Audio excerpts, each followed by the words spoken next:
Let us start the session. Hello once again. My name is Ankur Goyal.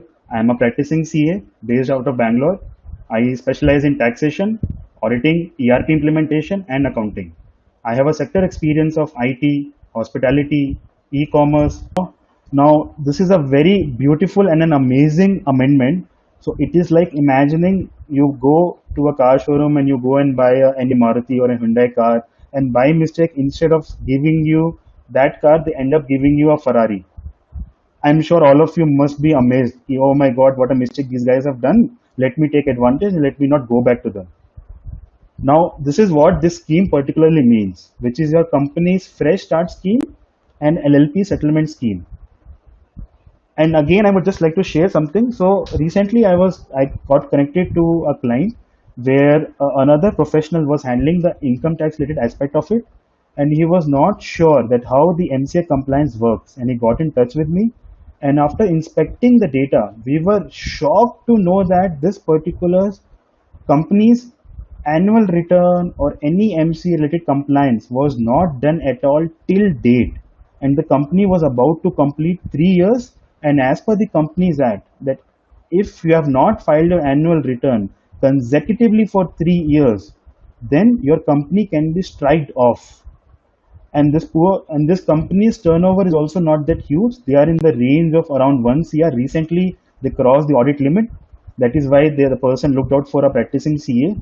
And when I verified the data, the late fee which was coming, and I'm talking about this in the month of December, was coming to more than 2 lakh rupees.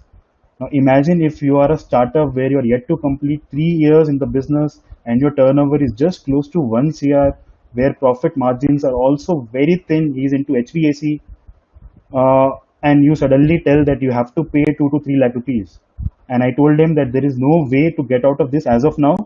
Maybe government, if you're lucky enough, there may be some sort of relief for you.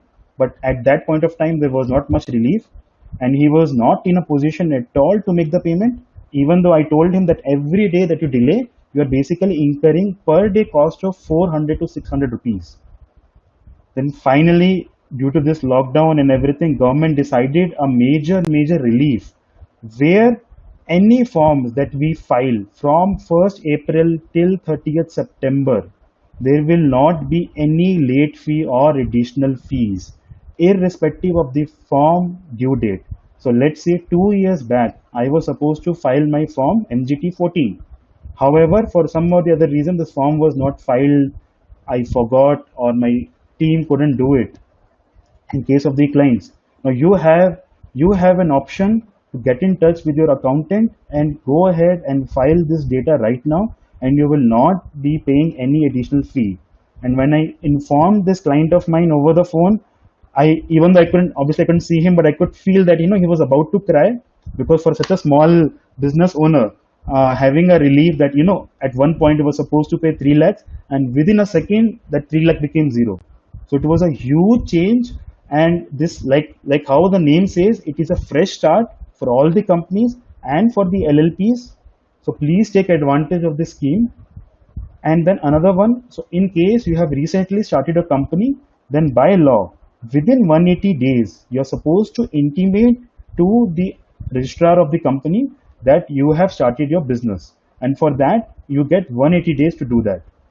Now, since it is impossible for the businesses to start commencing their operation in case you got your incorporation done in the month of Feb or in the month of starting of the March, then for those uh, for those clients, the government has given an additional 180 days to ensure they are starting their businesses and they file the form.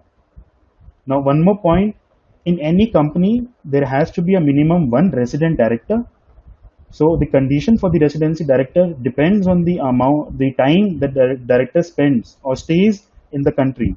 So even the condition of 182 days has also been given away. So basically what it means, that in the financial year 1920, if your director was not in India for at least 182 days, in that case, if he is a Indian resident usually, it will not be treated as a non-compliance. Now, for any board meeting, there has to be the gap is 120 days. Now, this has also been extended to 180 days. However, the MC has also clarified that any video conferencing which takes place will also be treated as a meeting. However, they understand the practical limitations to this particular change, where it is not possible for the entire board members to ensure that they meet online. So for that reason, they have given an extension of 60 days between the meeting. And again, in line with the income tax, government has clarified that any donation that you make to the PM CARES fund or to the state disaster management authorities will qualify as CSR. That is a so it will be treated as an expense and it is allowed in the Companies Act. And this is for the update for my professional colleagues. The company's audit report, which was supposed to be implemented for the financial year 1920 audit, has been extended for the next year. So when we do the audit for the financial year 2021, during that time, we will be required to follow the CARO report order 2020.